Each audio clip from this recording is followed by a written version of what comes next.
Сегодня последний день, когда во всех образовательных организациях республики пройдут ученические конференции, открытые уроки, мастер-классы лучших учителей ингушского языка и литературы, семинары, фестивали, конкурсы и выставки, посвященные проблемам сохранения, изучения и развития ингушского языка и литературы. В библиотеках школ республики оформлены тематические уголки, рассказывающие о жизни и деятельности мастеров пера Ингушетии. Далее Плиева продолжит.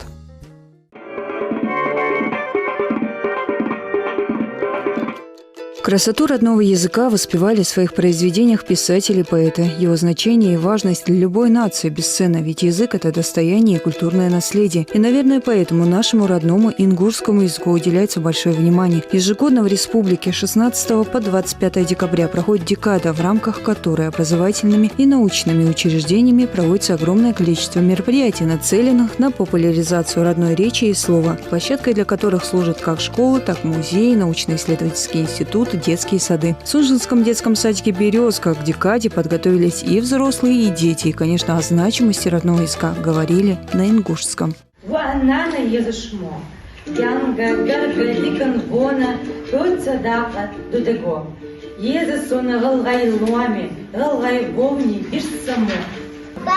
народа язык свой ныряет. Один черкеску носит, другой надел халат. Один рыбак с ружьем, другой оленевод. Важно не только говорить на языке предков, но и чтить обычаи и традиции. И учить этому надо детей с младенчества.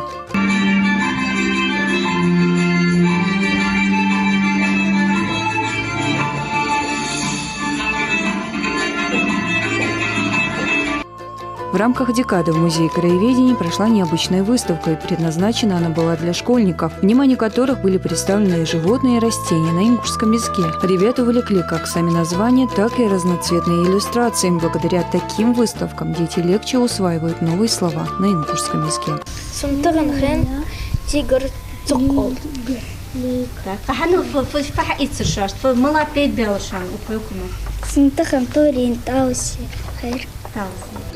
Жанна Дзейтова, научный сотрудник Музея краеведения имени Тукана Мальсагова, не только показала, но и рассказала маленьким посетителям, как важно сохранять родной язык.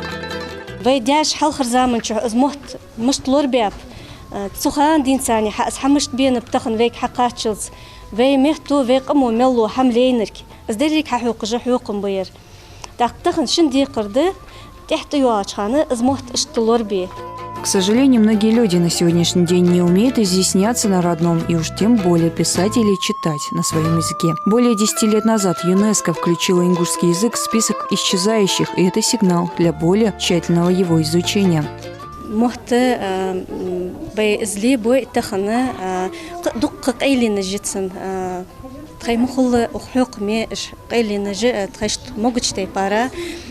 ححوق حاجاتو حتى اجرج اوغا واختركم تبختا بري زعمق برج بيرشت تصغ سقر دميا اسخوجيولوجي اجي دقغه بي مهتا تقي حجبولوجي.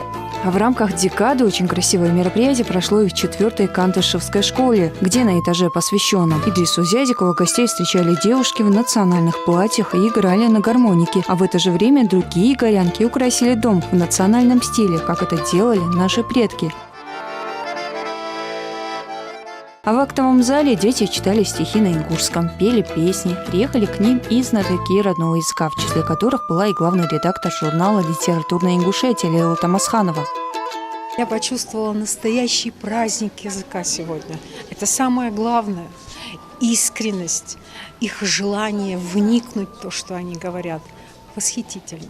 Я очень благодарна тем, кто устроил этот праздник. Проблему развития и популяризации ингушского языка обсуждали и за круглым столом в научно-исследовательском институте. В рамках декады у ученых появилась уникальная возможность рассказать о своих научных достижениях. И по мнению доктора филологических наук Лилии Тариевой, большой интерес к родному языку чаще всего проявляет старшее поколение.